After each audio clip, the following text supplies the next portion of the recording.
we are going to be talking about the three biggest storylines heading into the San Francisco 49ers training camp right now. Let's get into it. Make sure you smash that like button and drop an SDS in the chat. Let's go.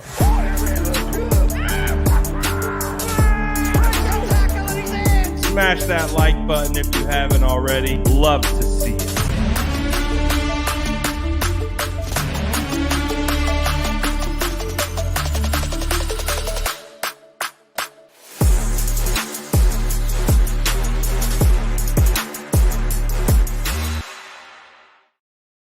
What is going down, Sourdough Squad? Good to see the homies on this Monday, June 19th.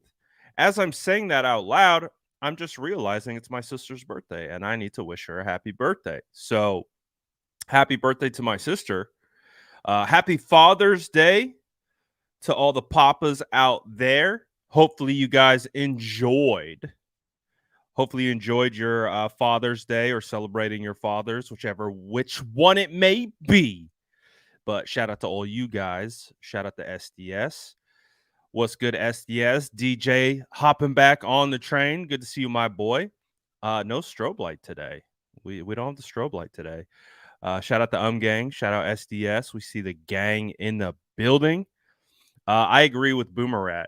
If you don't like this video, you are officially a Seahawks fan confirmed.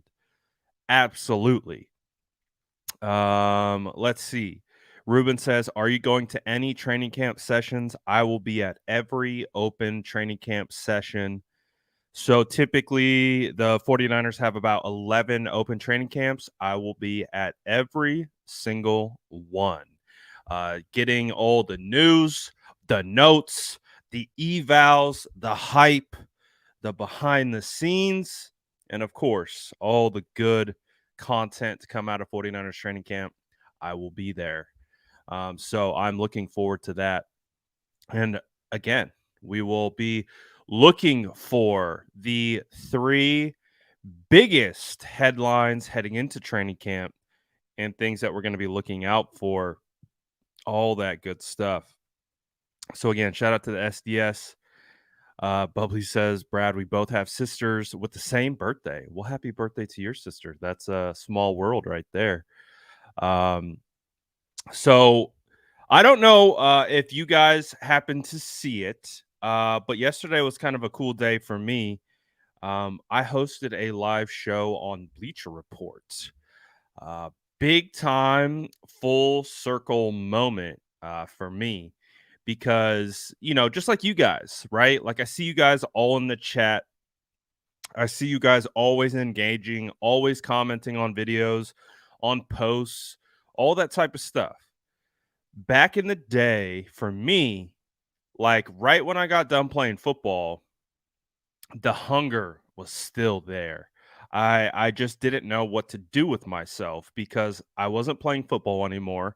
That whole routine of working out, going to practice, all that type of stuff, that was done. And I just didn't know what to do. And I stumbled upon Bleacher Report back early 2010s when Bleacher Report was just getting started. And I lived in those comment sections. Like I would respond to articles with articles, whether I agree or disagreed with what those particular articles would say.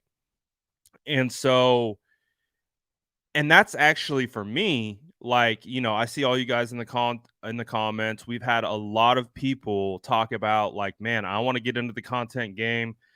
Like you have a similar passion for the 49ers. You want to do content, you want to talk about it. You just don't really know how. It's exactly how I was. I just wanted to talk about football. I didn't know what that avenue was. And fast forward to now, we got the YouTube channel, we got all the social media platforms. I did post game interviews for Cron 4 after every single game last year. We did regular 95.7 the game radio spots all throughout the season. hosted live streams on the 49ers platform. And then to bring it full circle, we did a stream on Bleacher Report yesterday. It was pretty crazy, man. Pretty crazy journey. Considering all done completely independent. No handouts. No. I mean, shout out to all the people. The people at Cron 4, my guys Bonte and Shasky at 95.7 The Game, my guys at the 49ers, obviously giving me these opportunities. Shout out to those guys for sure. But this all started in those comment sections. So, hey, you never know where things are going to go. And it was a cool experience. So, got to host that live on Bleacher Report yesterday. So we'll see if more comes of that, but was still pretty cool. Shout out to you guys if you happen to catch it, happen to hop in. I saw some SDSs flying around. That was pretty cool to see. But let's talk about the three biggest storylines heading into training camp. At least these are my big three. These are the three things that I'm going to be looking for when I get to Santa Clara to watch training camp practices. For me, at number 3, which rookies will stand out in 49ers training camp? Because there are some rookies that definitely have an opportunity to stand out and make a big time presence for the San Francisco 49ers next year.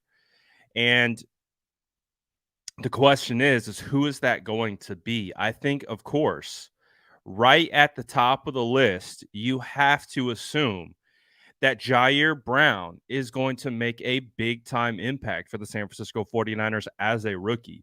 I think Jair Brown is going to be heavily used in that rotation. I think Jair Brown has an opportunity to really make his presence felt in his first year with the San Francisco 49ers. Like, I'm really, really excited about what this is going to hold.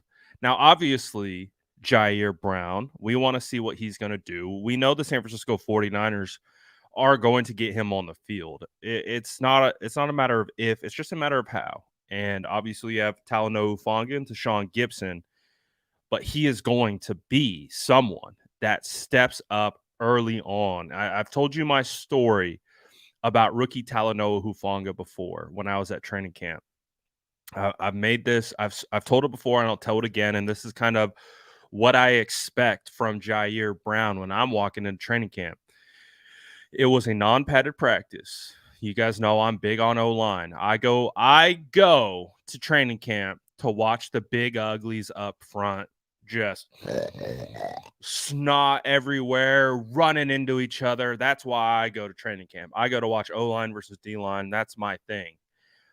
But I only watch them when it's padded. If it's not padded, I divert because it's really hard to give a solid evaluation of O-line, D-line when they're not padded. So the first day of training camp of Talanoa Hufanga's rookie season, I was like, you know what? I'm going to watch the rookie. Kowalski was hurt. He was doing something. So it was Jimmy Ward. Talanoa Hufanga goes into the first team on defense. And you had first team defense versus 49ers first team offense.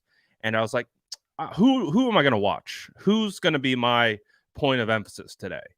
Well, I was like, you know what? I'm going to watch Talanoa Hufanga, 5th round draft pick out of USC. Let's see. I don't know. Let's see what Talanoa Hufanga can do. That was the day, and it stuck with me throughout the last 2 years where I'm like, oh, Talanoa is a little different. He has those, like, you talk about instincts, and we've seen it translate to success. Obviously, first team All-Pro last year. But I saw it in that day of training camp where he got an opportunity to run with the ones. He was everywhere.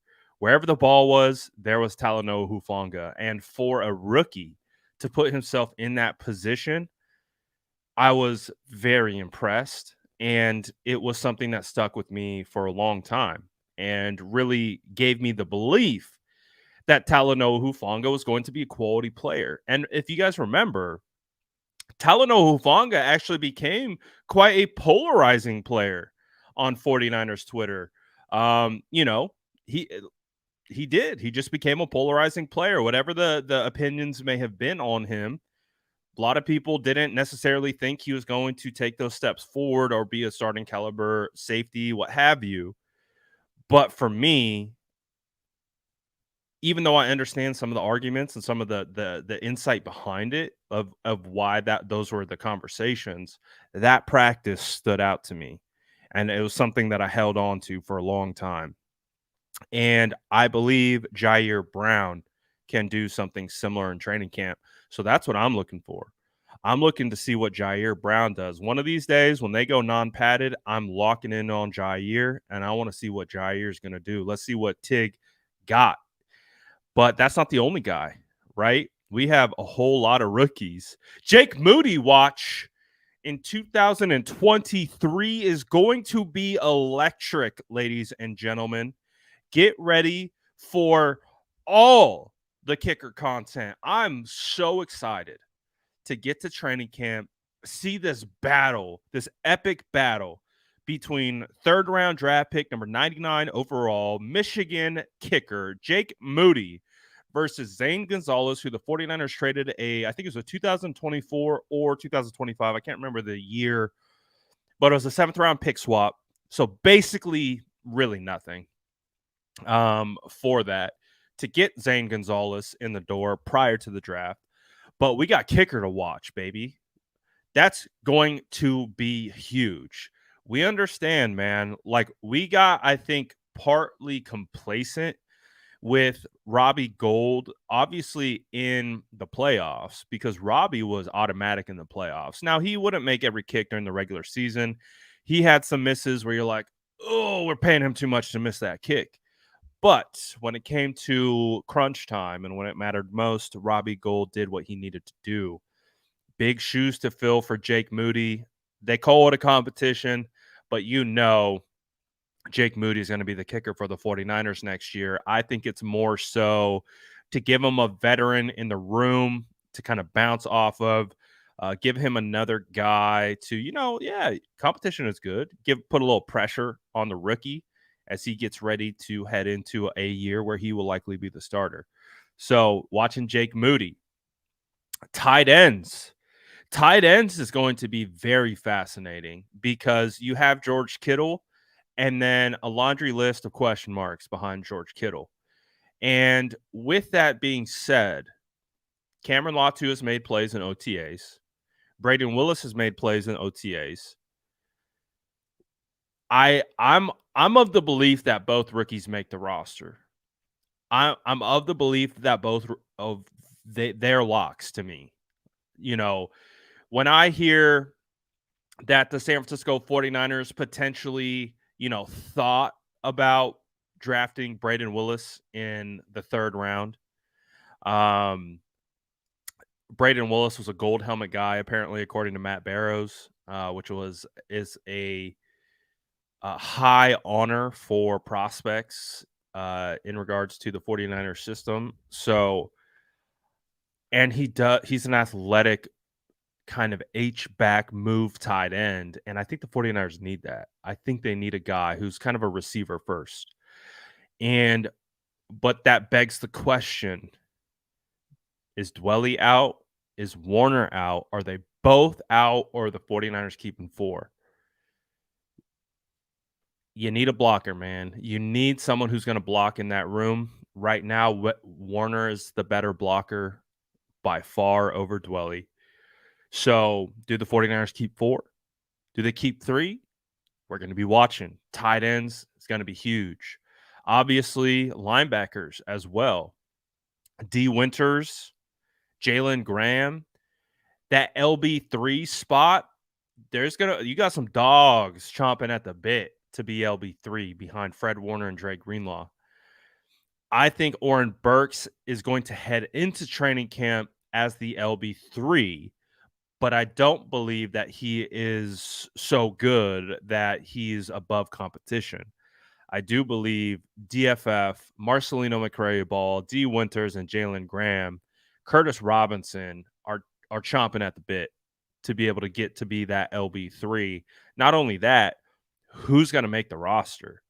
It is a log jam at linebacker. Log jam. Someone good is going to get cut. Someone good's going to get cut. So that is going to be a fascinating position to watch. And of course, I see it in the chat. Ronnie Bell. What is Ronnie Bell going to do as a 7th round draft pick? Does he prove enough in training camp that he is worthy of a roster spot? I think that's a huge question. Is he worthy of a roster spot? Can he push Danny Gray? We'll see. We will absolutely see. And Robert Beal. Can Robert Beal provide any edge help as a rookie? Can he be someone that is rotational? And of course, not only these guys, but the undrafted free agents. Are there any surprise undrafted free agents that are going to make a lot of noise? Right now, out of OTAs, Jameson, the Texas defensive back return specialist, reportedly was one of the better looking rookies in all of OTAs.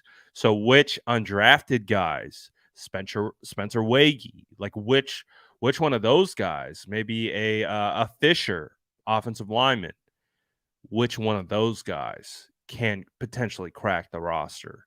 So I'm excited.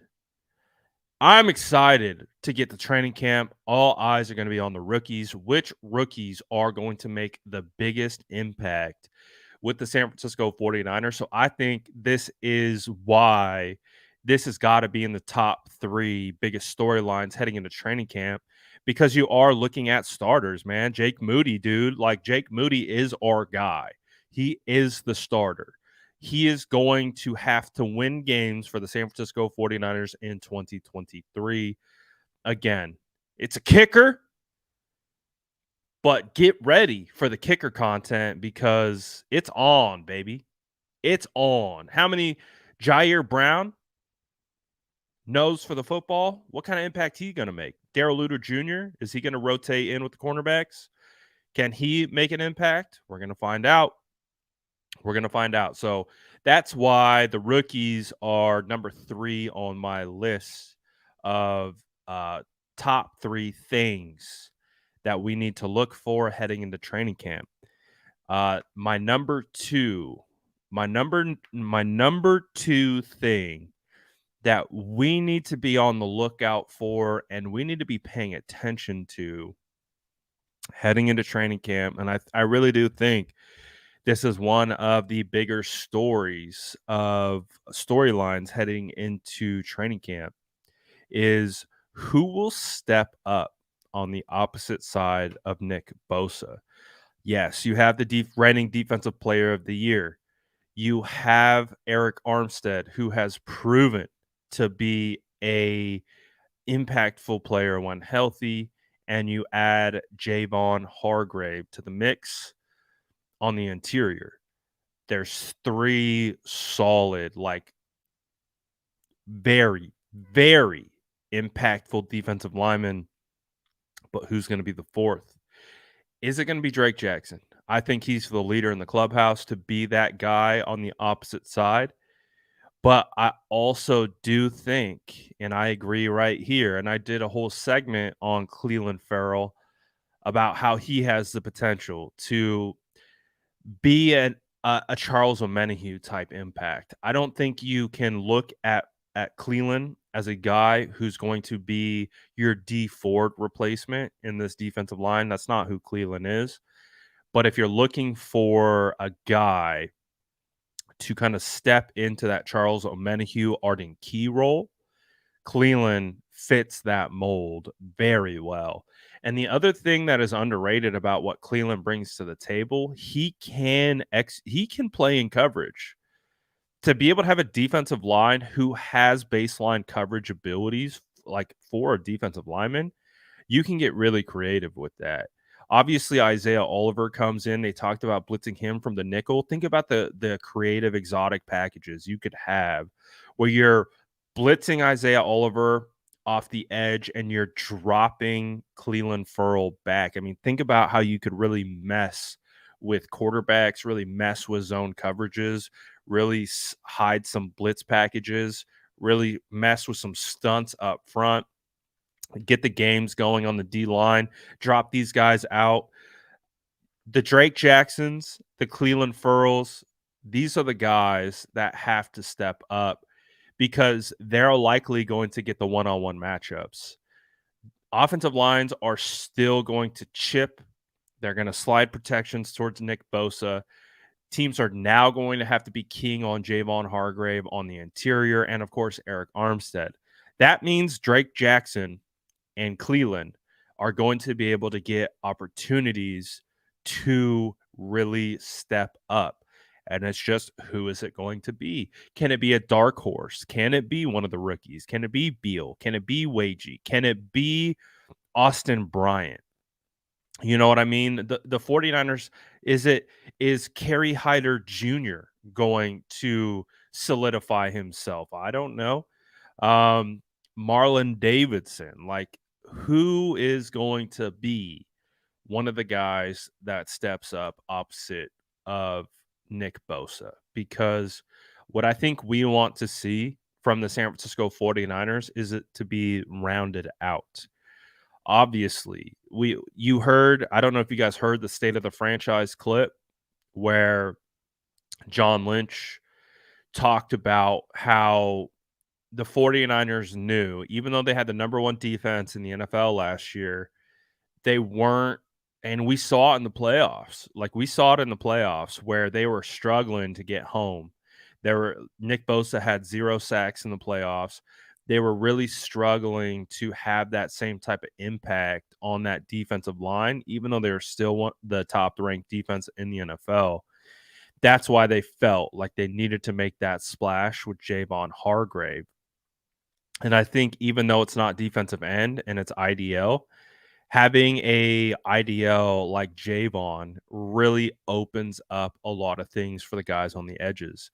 So, typically where you'd get chips on the edges, these running backs are going to have to be alert to A-gap pressure right away. Because if you're a running back in protection, you're always looking A-gap first. You're going A-gap, B-gap, C-gap, D-gap. That's how your progression works as a running back. You're always looking for immediate inside pressure, and then your eyes fan out to the edge. So if Javon can be that impact where he's taking away chips from the outside rushers and getting one-on-one situations where you're getting like a Drake Jackson or a Cleveland Ferrell on tight ends with no chips, those are the types of matchups as a Chris Kosarek, a Steve Wilks want to dial up. They want to dial up those mismatches because they have to send so much attention to Bosa, Hargrave, and Eric that if you can scheme up one-on-ones with tight ends or one-on-one with lesser right tackles, that's what they want to do to be able to find success. So that's what I'm looking for. That's what I can't wait to get my eyes. For me, as a trench guy, when I get to training camp and those pads are popping, I'm watching O-line, D-line, obviously going to be peeking over at Hargrave. I do still believe that Eric Armstead will be flirting with with playing outside edge as well. I do see a scenario where, like, we could see the NASCAR package being Bosa, Hargrave, Cleveland, Drake rotation on the other 3 tech, and then Eric Armstead on the opposite side. So I think they're going to have a lot of flexibility with this defensive line because of Hargrave. Hargrave allows that. Before, when it was Eric anchoring, it made it very difficult. So now you add Hargrave, and it allows the 49ers to have more flexibility with their rotations on the defensive line, the way they run stunts and games up front, and it should be able to translate into more success for sure. So Like, again, we have high hopes for this defensive line. But I think really heading into training camp, this has got to be one of the bigger storylines because we know the 49ers front office talk about it all the time. John Lynch talked about it. He said one of the first things that we agreed on as a management group was being able to create pressure on the interior, building a foundation up front on the defensive line. So obviously, the D Ford injury situation changed a ton, made it just really created a ton of issues in that regard. Then trading DeForest Buckner, they've had success and they've been a quality group, but the dominance that we saw in 2019, it just hasn't been quite to that level, and they admitted that recently, just last week. So hopefully that's what we get next year, and that's what I'll be looking for in training camp. And of course, what do you guys think the number one storyline heading into training camp could be? What could possibly be at the forefront of every single 49er fan's minds heading into training camp? What's the number one? It might be a tough one. I don't know. I don't know if you guys can put your finger on it. But just in case you can't, I believe, and this is also one of the number one storylines in the entire NFL. It's not just 49ers world. This is one of the number one stories in the entire NFL. What will the quarterback rotation look like during training camp? Who's one, who's two, and who's three? Will Brock Purdy be ready to go day one of training camp? What does that look like? How is he being used? Does he immediately slot into quarterback one? Who's quarterback two? Who's quarterback three? Who's quarterback four? So that is absolutely going to be the number one storyline heading into training camp. And again, making sure that Brock Purdy is healed, looks good, shakes the cobwebs off. We see Brock dealing like we got to see in the regular season. And I really think that is what's going to really help solidify the confidence for the fan base is that Brock continues to prove he's the guy. He continues to prove the 49ers right by having him be the guy and seeing what the competition looks like behind him. It really does. It really does. After getting through OTAs and kind of understanding it a little bit better, it really does feel like the competition starts at quarterback too. As long as Brock is healthy and recovers like we all anticipate, he's quarterback one. There was a moment there where I was like, yeah, I think, there's so many unknowns. Maybe Trey, maybe Sam could push, but it just doesn't feel like it. Just doesn't feel like it. It feels like it's Brock's job. It feels like, and he's definitely earned it, but we just got to see what he looks like. Got to see how he rebounds.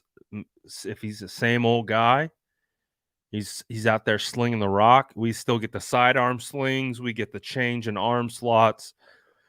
That's one of the things that I'm going to be keeping my eye on for Brock Purdy as he returns and starts throwing again is when you watch him on tape, one of the things that makes him so successful is I think because he is smaller, he is shorter.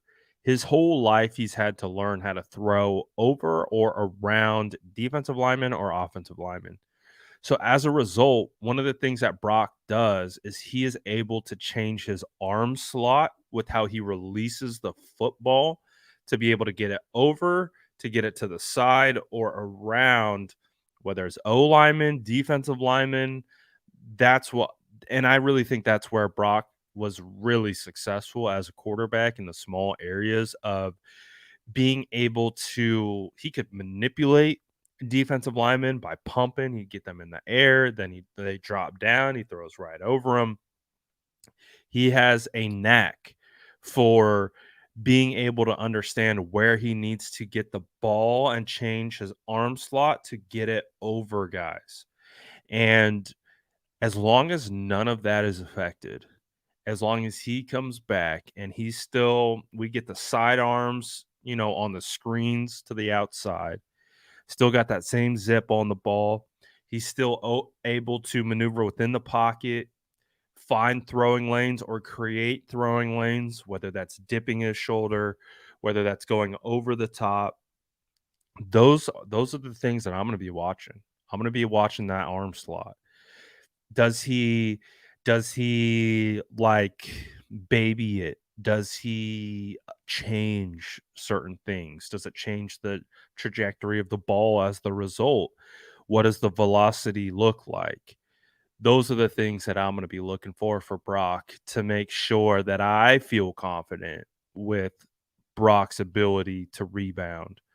So as long as all those things look good, processing's on point, he still looks comfortable in the pocket. I think that's one of the other concerns that I have. It's more mental than physical.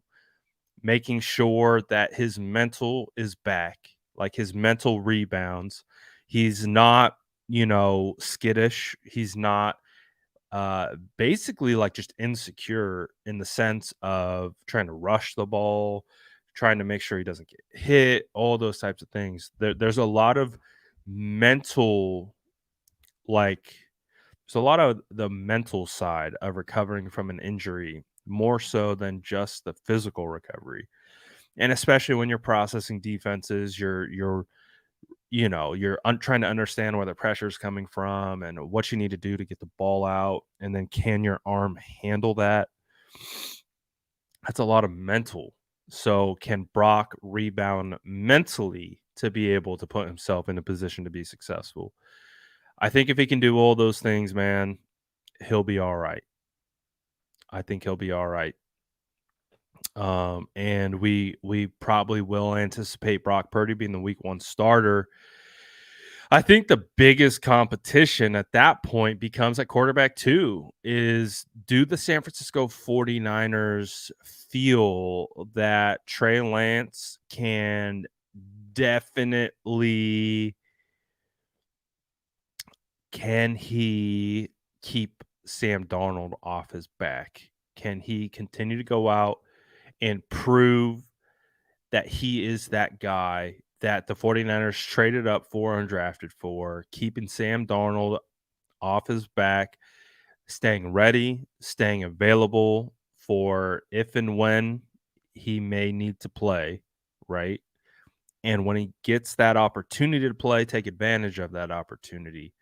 So, what do those guys look like in team period? Trey versus Sam. How's Brock rebounding? In team period with pads. This is going to be one of the most electric training camps in recent memory. I've been going to training camp practices for a long time. I've been going to training camp practices since the Harbaugh days. I remember going to training camp Colin Kaepernick days when Colin Kaepernick was a rookie. Um, you had all the OGs out there: Vernon Davis, Frank Gore, Staley, all the legends. So I mean, I've been there in 2019 prior to their run. I've been there when we were able to get back in 2021, 22. So I've been a lot. I'm starting to stack up a lot of training camps. So, but I do think that because of These three things that we've talked about, and of course, number one being the quarterback situation.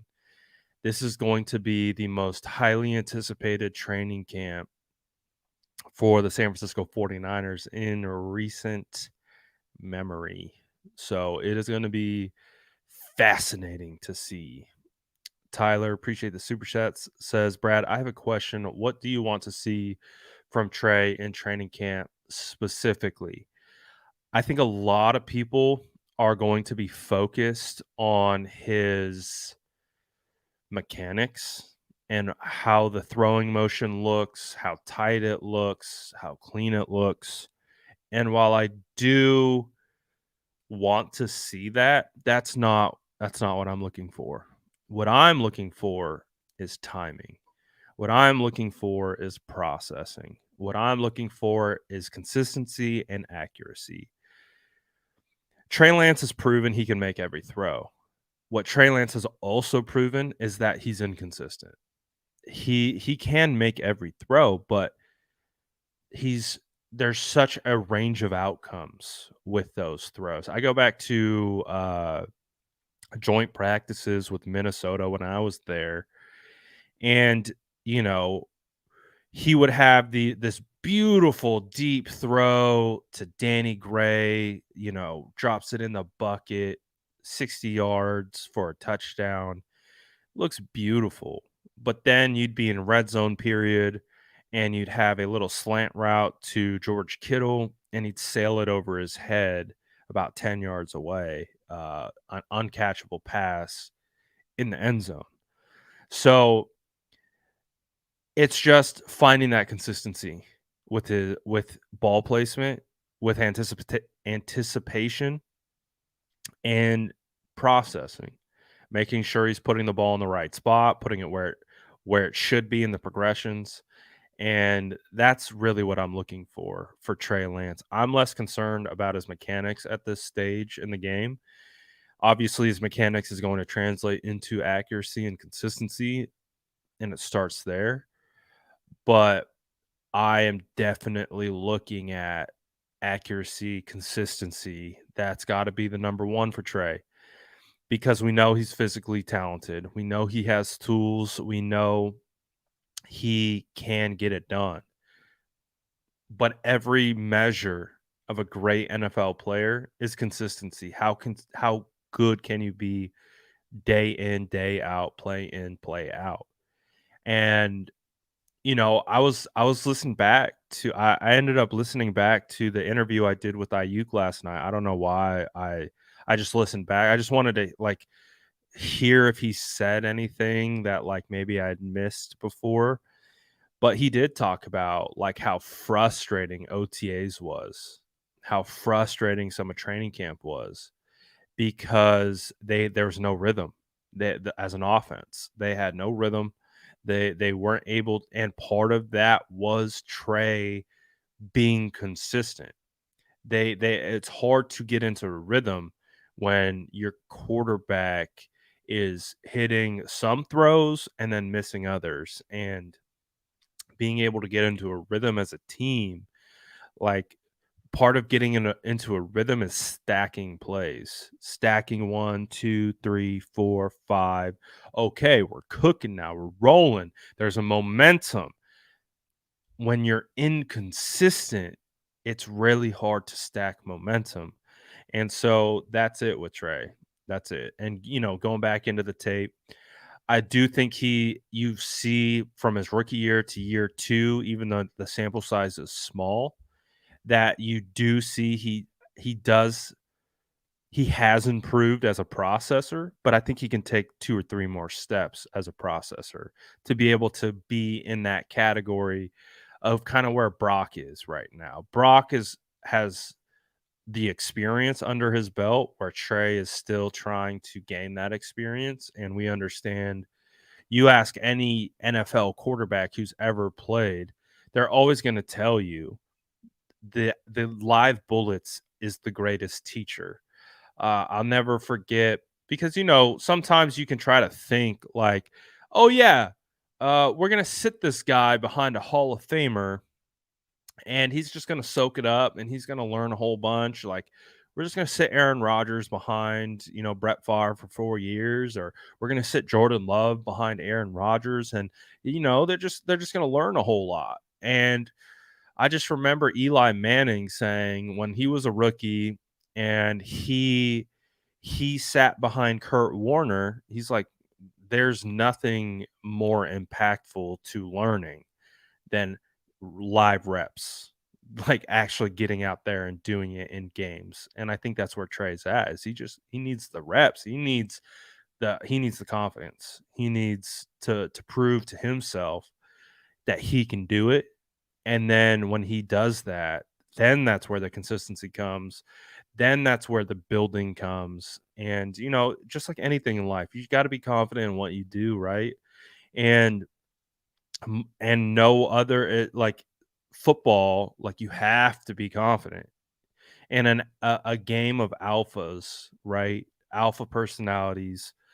Your Debo, like you walk into that huddle, it's Debo, Ayuk, Christian McCaffrey, Trent Williams, George Kittle, Kyle Juszczyk.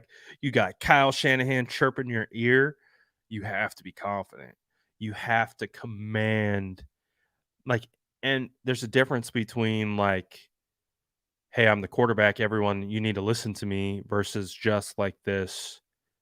It's like this aura, right? I think that's what Brock is proven to have, is he's just got this aura that those leaders like have gravitated towards. And with Trey, that can definitely still be there. I just think experience, consistency is where it's at. So that's what I'm looking for Trey. We know Trey has the tools. We know he has physical gifts. We know he's got the prototypical size and measurables. What I need is the intangible. I need to see the intangible from Trey. The that dog, as they say. I need to see the dog in Trey. I need to see Trey come out and like not even give Sam Darnold a chance. Like, that's what I'm looking for. I'm looking for Trey to really just have this kind of like just quiet confidence, this kind of like, having a good time and enjoying himself, but also just being confident in himself and confident in his ability. And as a result, pulling away from Sam Darnold.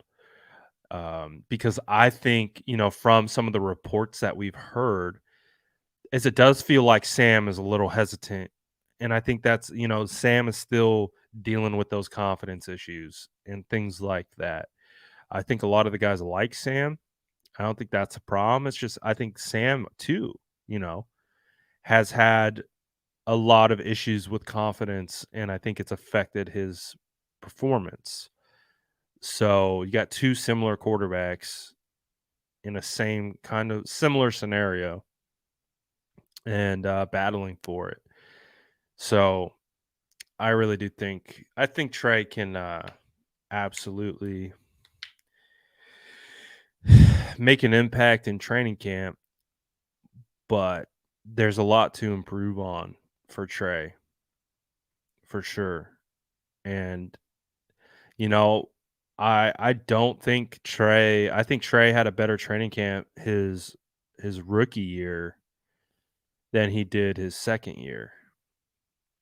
So we're looking for Trey to bounce back. We're looking for Trey to get after it and prove to the coaching staff, prove to his teammates that he's better than Sam Darnold. And what's going to be fascinating is who the 49ers ultimately keep. And do they trade? Do they cross that bridge? Do they cross that bridge? With that whole scenario. So, number one storyline heading into training camp, absolutely the quarterbacks for sure. And again, if you're just joining us, these were my top 3 storylines heading into training camp. Which rookies will stand out in training camp? There are going to be rookies this year that make an impact. Which rookies are those going to be? That's one of the main things that I'm going to be looking for at training camp. Number 2, who will step up on the opposite side of Nick Bosa? It can't just be the Javon, the Bosa, the Eric Armstead show. There's someone else who's got to step up. And who's it going to be? Drake Jackson, Cleveland Farrell, Austin Bryant. Who's it going to be? Is it going to be the rookie Beal? Who's it going to be? Someone's got to step up. Someone's got to do it. We need it. And of course, what is the rotation going to look like during training camp? And what is the status of Brock Purdy? So we're getting closer, man. We're getting closer. We're like almost able to say like, oh, we're like a month out from training camp. We're close. We're absolutely close, and I can't wait. I can't wait to get football back in our lives because it's going to be training camp, then it's going to be joint practices, then it's going to be preseason, and then just like that, we're walking into the regular season and we're going to be cooking. So I'm excited for it. I think that still the 49ers storyline number 1 should be getting a picture with Jesse 100% because Jesse's going to be at training camp. I can't wait to see what content creator row is going to look like at training camp because like last year we were deep.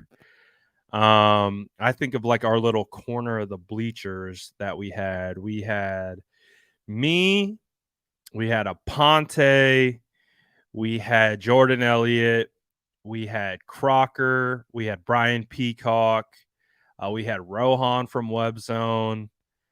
God, I know I'm missing. We had Steph Sanchez. Steph Sanchez was at training camp and joint practices with me in Minnesota. Gosh, who else? I know there's like 2 or 3 more 49ers content creators. But it's gonna be litty. We're just gonna need an entire section of the bleachers.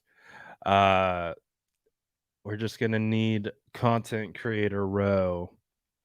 And then we're gonna need a little like a mini ring for any content creators that need to work out their differences. Boxing gloves will be provided. We'll let them get in there for a little 3-minute sparring session, hash it out, shake hands, and away we go.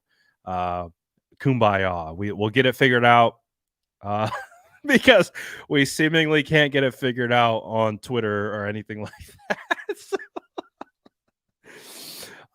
Gosh, I'm trying to think who else, man. There are so many content creators there. And of course, you already have your credentialed content creators that are there as well. If you are a fan of 49ers coverage, I mean, you literally couldn't be like in a better place for content. Like you're going to be able to get so many different opinions. You're going to be able to get so many different thought processes. It's going to be crazy. There's going to be so many. There's going to be so many people there, but that's a good thing. I think, the more the merrier, the more, and I think, what there's like an interesting dynamic to content creators, like just trying to to see how like everyone is viewing and quantifying what's happening on the field is always going to be interesting. So, and everyone has different takes. Everyone has different opinions. Everyone has different guys that they want to see be successful. So it's going to be fascinating. I can't wait. It's going to be fun though. Looking forward to seeing the whole gang out there vibing at training camp. The content is going to be just through the roof, and I'm very much looking forward to it. Very much looking forward to it.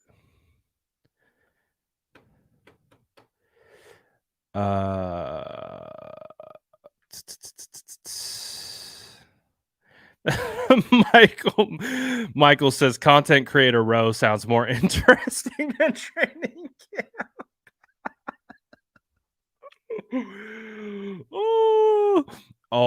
I mean, if we really want to get like content through the roof, like, and we really want to spice this thing up, man, we get the inflatable sumo suits and we just match it up. We'll do like a bracket. We'll do a content creator bracket and we'll see who can stay the longest like in the circle with the sumo suits. And we'll have sumo wrestling. We'll broadcast it live on every. It will be simulcasted across everyone's channel at the same time. Oh, people tune in for that. Oh, good stuff, man. Good stuff. It's gonna be fun. I can't wait. It's gonna be great. I so far, I think after sizing everyone up, I'm probably definitely the biggest.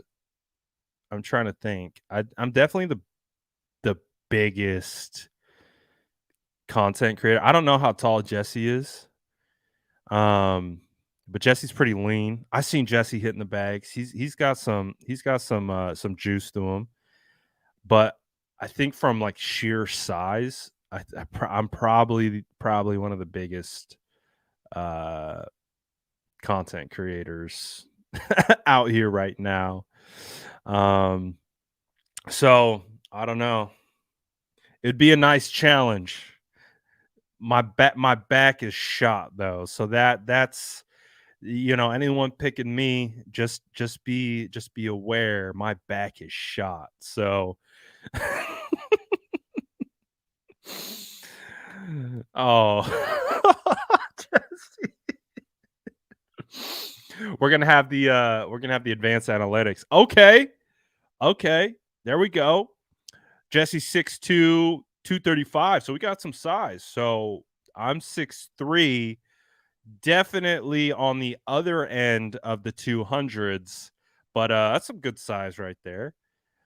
Croc is about 6'3", he's about the same height as me, but you seen Croc, he's looking lean, he's looking mean. Um, he's probably definitely gonna get you with the speed.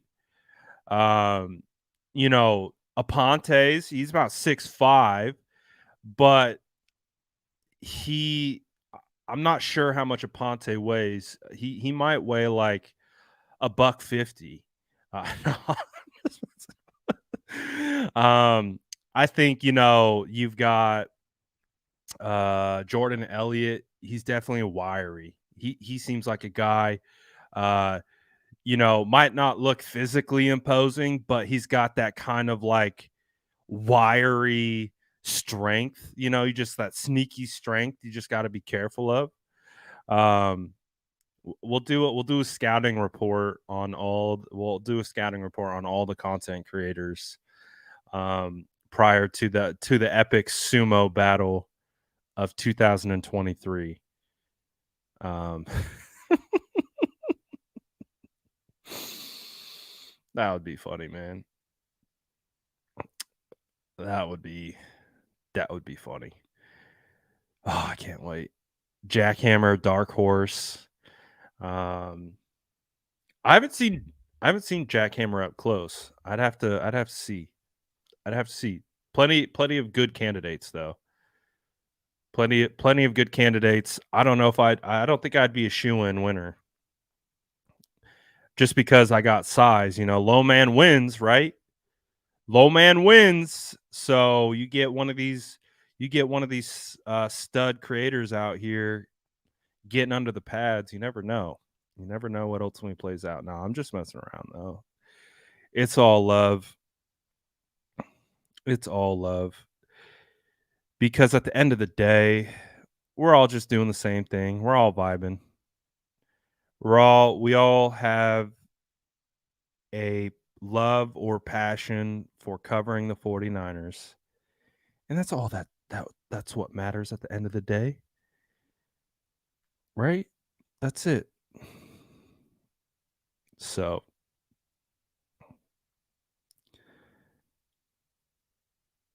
I don't think and one of the things too that, like let's say maybe there's been disagreements on the timeline before or whatever. It's like when you get in person, like it's a lot easier to kind of hash things out.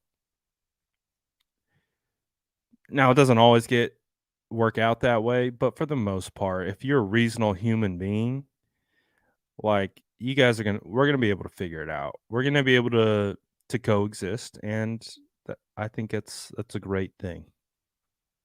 It's a great thing for us. Ooh, good question. Brad, do we extend juice in 2024? You know what? I don't think we do. I don't. I think he'll be too expensive unless they get him on like a 1 year where he's takes below market value. Um I don't know. I don't think we do. I think, he's so good. He's to me, he's the best fullback in the game, and I don't think that's questionable. I really do believe that Juice is a linchpin of the 49ers running game. I don't believe that they'd want to lose him, but I think it really just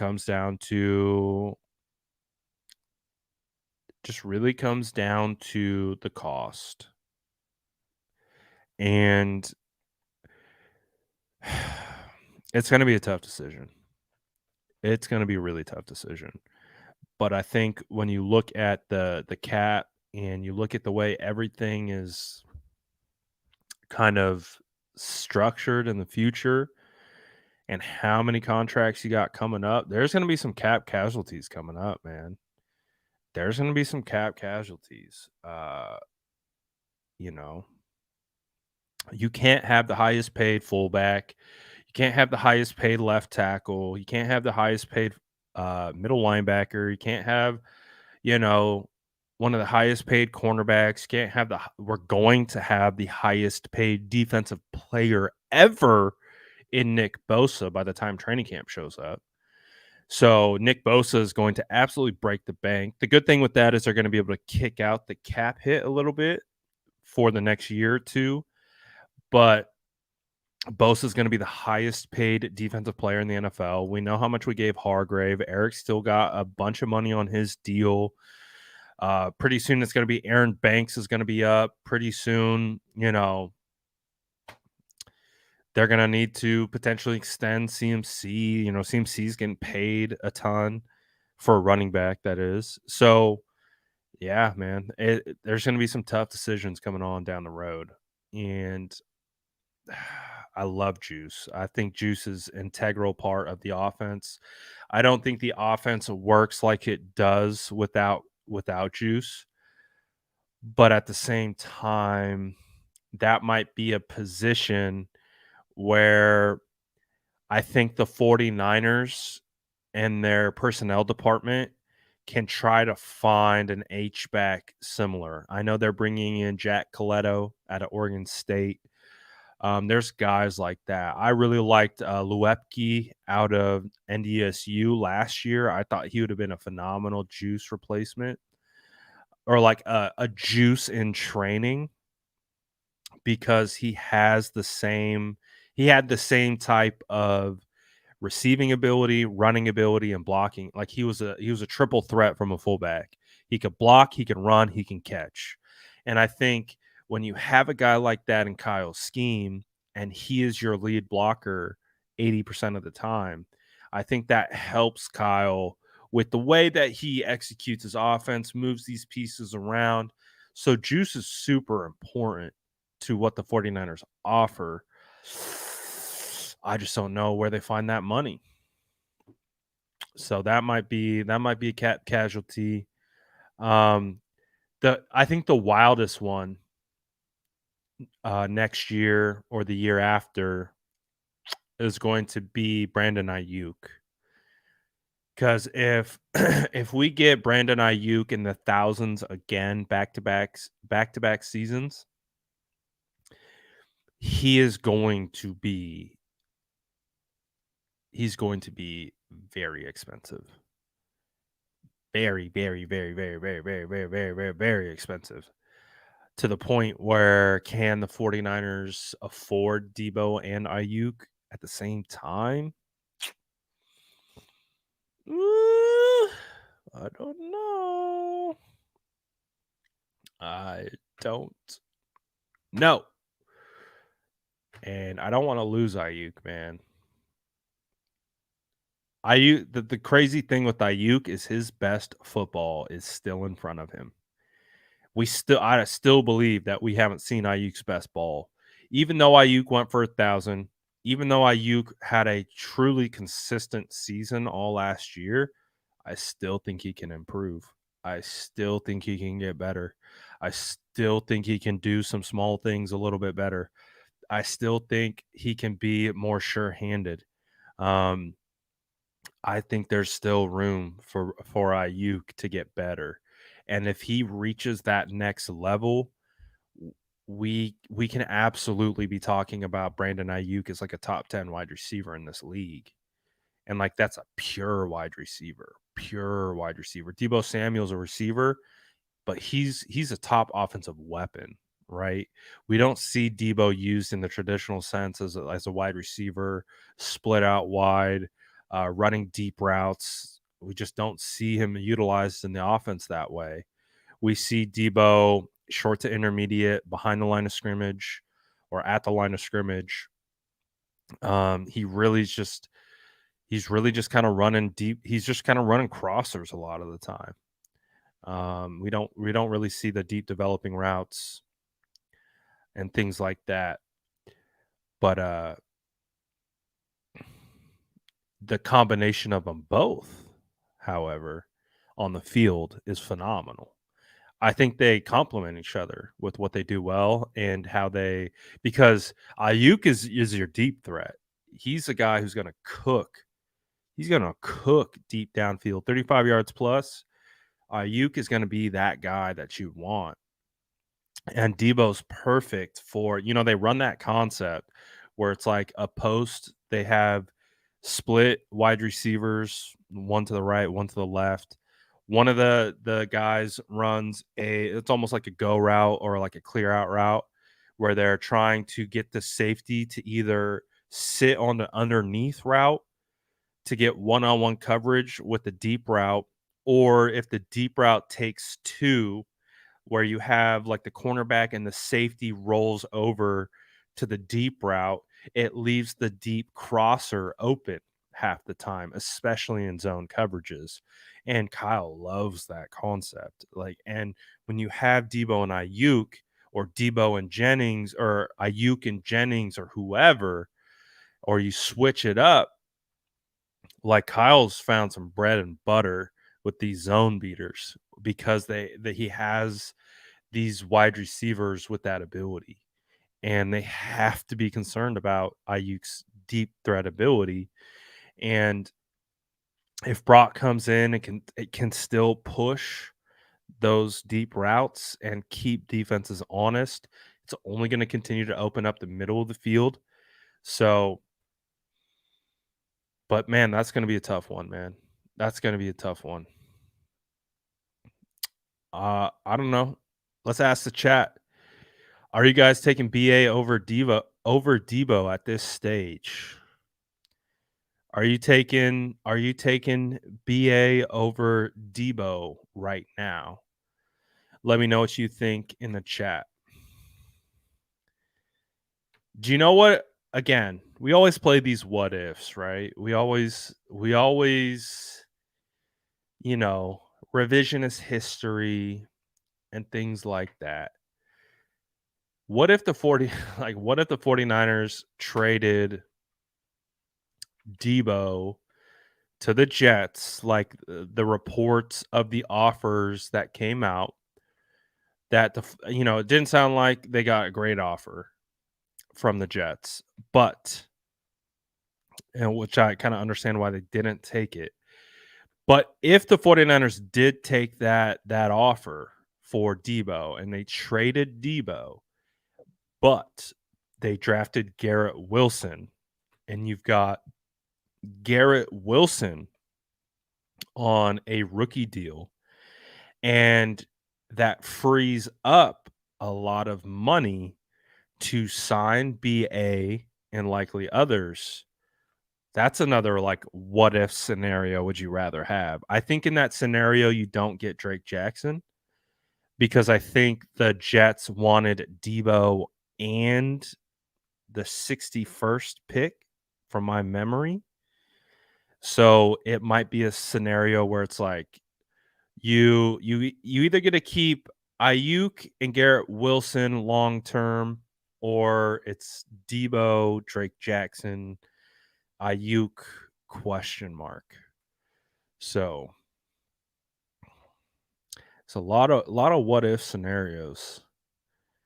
But regardless, I think the 49ers have a good duo and pairing with Debo and Ayuk. The hope is that they can keep both of them. The hope is that you don't lose Ayuk. And I think for the 49ers to like really feel confident in Ayuk and paying Ayuk is Ayuk has to have an insane season. He has to have an insane season. And it might cost more, but I think that's the only thing that will convince them that he's worth that investment. So we'll see. Tough questions. Tough questions after this year. I mean, literally in 2 years from now, this 49ers roster could look immensely different. It's going to be crazy. It's going to be wild. But we're not going to look that far ahead. We're just looking at 2023 right now. And so far, the 49ers are in pretty good shape. So, they got weapons, they got guys that can get it done, and they should be able to take care of business and continue to make a massive, massive impact down the road. So, um,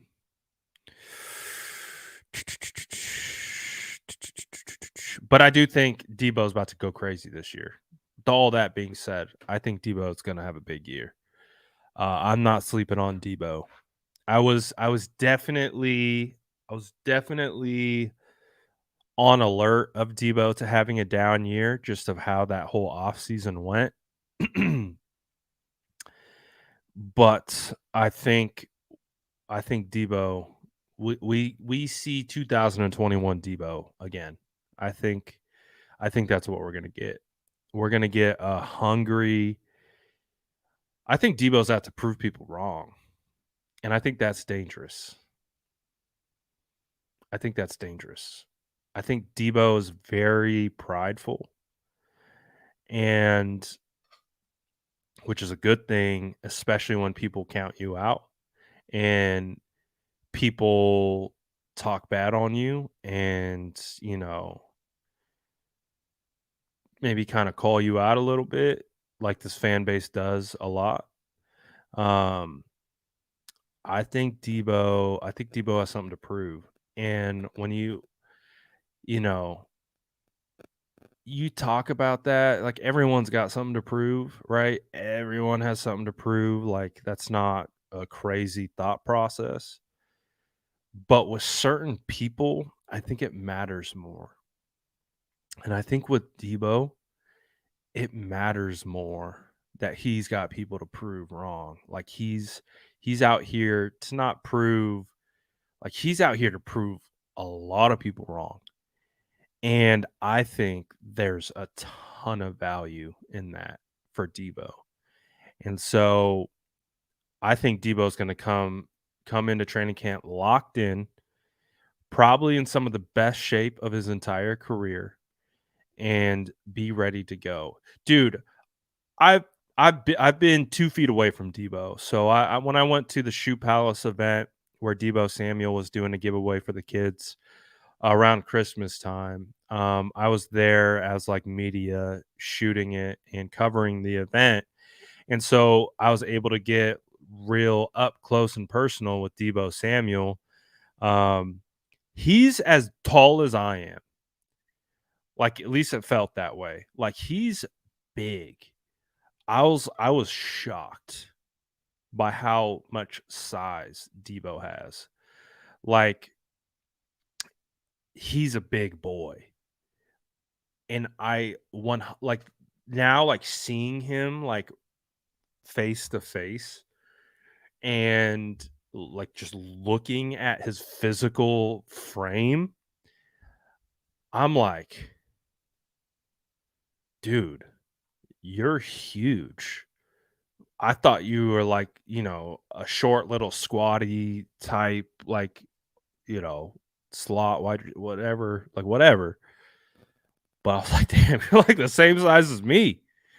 And I, I mean, not fluffiness wise, but like height wise, like I'm like looking at him in the eye, like he's he's big, he's thick, and the fact that he can move like he moves, and that he's the size that he is, and he wants to prove people wrong, and he's in the best shape of his life.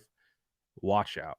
Watch out. If you see Debo sliding in your fantasy drafts, which I think he will because of the perception of last year and being kind of disappointed, not living up to the expectation of the previous year.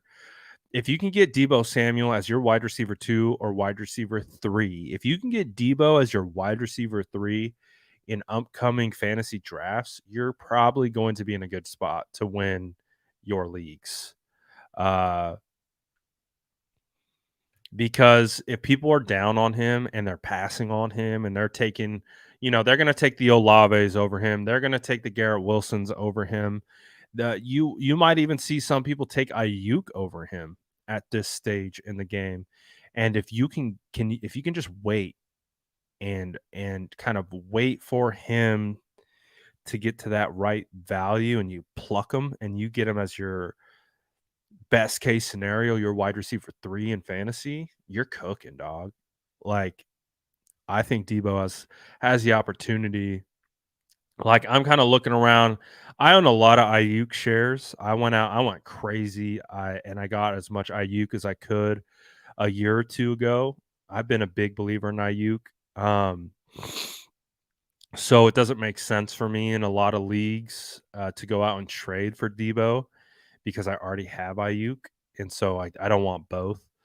But in any leagues that I don't have Ayuk, I'm trying to get Debo. I'm trying to see if I can get him at a value, uh, because I think he's about to blow up. So I'm excited for it. Self-driven players are absolute dogs. I agree. I think that's where he's at. I think that's where he's at. He's ready to punch people in the mouth. Um, he's ready to go. Jesse says, to be honest, I bought so many shares of Debo at the low in Dynasty. Smart man. Smart man. So definitely looking forward to it. Jesse says, Debo put the pressure on himself. He talked bad about the Eagles and said he came in out of shape last year. He seems like the type of guy who wants that pressure or perceived pressure. Yes, 100%. I agree. I think those kinds of things motivate him. I think the pressure, it's not the pressure of like maintaining greatness anymore, right? Like, because what he did in 2021 was greatness. How he put this team on his back and just really carried the 49ers offense almost all the way to the Super Bowl. But to take that step back, not only taking the step back, but watching how CMC just took over. Like, CMC became the weapon. CMC became the number one priority in the offense. He became the number one priority for opposing defenses. It wasn't Debo anymore. And I think, again, like, these guys are prideful, man. These guys want all the smoke. They want to be the best. And I think we're going to get the best year out of Debo. Always looking forward to it. But shout out to all you guys for tapping in on a Monday. Shout out to the squad. Shout out to SDS. Shout out to everyone for tapping in. 1 day closer to training camp. Check it off the list. 1 day closer to real 49ers football. 1 day closer to phenomenal camp battles. One day closer to Content Creators Row. It's going to be phenomenal. As my necklace somehow detached. So that's cool. Great way to end the stream. Shout out to all y'all in the chat. Make sure you smash that like button on the way out. Get your cookies on the way out. Appreciate the squad. Y'all the best. I'm out of here for now. Peace.